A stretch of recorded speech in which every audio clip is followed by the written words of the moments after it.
Welcome. In front of me is a Samsung Galaxy M53, and today I'll show you how you can wipe cache partition on this phone. Now for this you will need a cable that is plugged into your computer so we can access our recovery mode. So let's plug it in right away. Hopefully you heard that sound from a computer.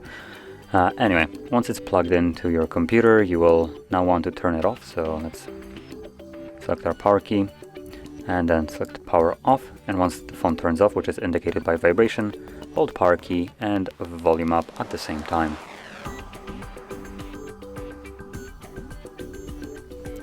You should see Samsung logo show up and then additionally Galaxy, at which point you can let go of those two keys and wait for the recovery mode to pop up.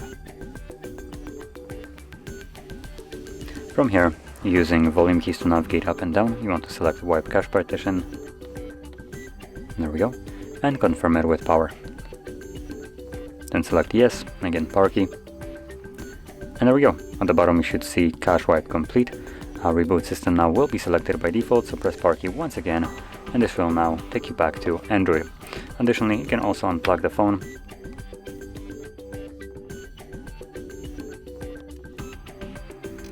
And as you can see, we are now back in Android. So, if you found this video helpful, don't forget to hit like, subscribe, and thanks for watching.